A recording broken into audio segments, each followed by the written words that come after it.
વિજયભાઈ પાસે જઈએ, કારણ કે મહારાષ્ટ્રના જે પરિણામો સામે આવી રહ્યા છે તે ભાજપ તરફી છે અને અત્યારે મહારાષ્ટ્રમાં ભાજપમાં ચોક્કસથી એક ઉત્સાહનો માહોલ હશે।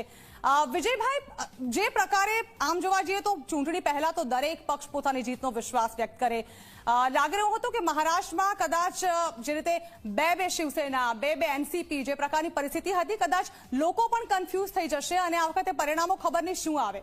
પરંતુ ચોક્કસ એવું કહી શકાય કે મહાયુતિ માટે એક સારા પરિણામો છે, પરંતુ સંજય રાઉતનું કહેવું છે કે આ જનતાનો મત નથી, એટલે હવે પરિણામો તો જનતાએ જ આપ્યા છે, આવા ક્યાંથી જનતાનો મત નથી એવું આવ્યું। કેવી પરિસ્થિતિને જોઈ રહ્યા છો आप राजकीय ત્યાં? सरना जी नमस्ते और सभी दर्शकों का स्वागत। मुझे धन्यवाद देता हूं मुझे आपके साथ जुड़ने का मौका देने के लिए। अभी जैसे आपने कहा कि संजय राउत जी ने बयान दिया है, संजय राउत जी का बयान इस समय पे कोई मायने नहीं रखता है। अभी जो लोकशाही में नंबर्स होते हैं, नंबर्स आज जो है वो महायुति के पक्ष में है, लेकिन उसका जो विश्लेषण है वो शायद संजय राउत जी बराबर नहीं कर पाए हैं। मैं एक 3-4 पॉइंट्स में आपको बीजेपी के विजय का जो है पॉइंट्स का समरी देना चाहूंगा। सबसे पहले अगर आप देखोगे कि तो 2024 के लोकसभा इलेक्शन में बीजेपी 20-22 वोटों से कम पड़ गई थी महाराष्ट्र में। उस वक्त के उनके जो कास्ट इक्वेशंस थे और लोकल इक्वेशंस थे वो सही तरह से जम नहीं पाए थे। उन्होंने इस बार वो चेंज करा के वो लोकल इक्वेशंस और कास्ट इक्वेशंस बहुत अच्छी तरह से फिट किए हैं। कैंडिडेट सिलेक्शन बहुत अच्छी तरह से किया है। इस बार उन्होंने मराठा जो आंदोलन था उसको निगेट करने के लिए उन्होंने ओबीसी जो अपना वोट बैंक है वो काफी कंसोलिडेट किया।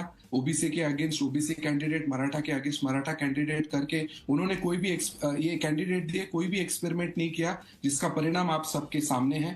तीसरी महत्वपूर्ण बात है कि अगर आप देखोगे तो जैसे आपने थोड़ी देर पहले कहा कि शिंदे जी, देवेंद्र जी और अजीत जी के बीच में बहुत एक्सीलेंट कोऑर्डिनेशन था और एक्सीलेंट कोऑर्डिनेशन वो उसकी वजह से ये विजय संपादन कर पाए।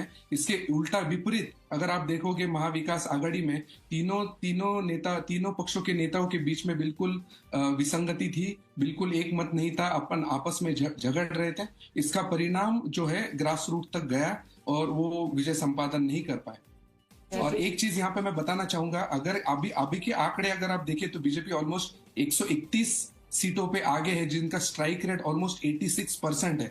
और एक बहुत आश्चर्यपूर्ण बात है कि बीजेपी के सीट्स तीनों पक्षों के विरोधी, तीनों पक्षों के मिलाक से भी उससे भी ज्यादा है। तो इससे ये साबित होता है कि जैसे आपने कहा मोदी जी पे विश्वास है और तीनों पार्टियों पे विश्वास है। ये गद्दार ये जो पॉलिटिक्स, ये जो उन पे आरोप लग रहे थे, ये बिल्कुल बेबुनियाद है। जनता ने इसको नकार दिया है और डेवलपमेंट पॉलिटिक्स के लिए वोट किया है। जी बिल्कुल विजय जी, आपके पास वापस आते हैं, तब तक एक मोटी खबर, जहां एक तरफ महाराष्ट्र में प्रचंड जीत थई चुकी है।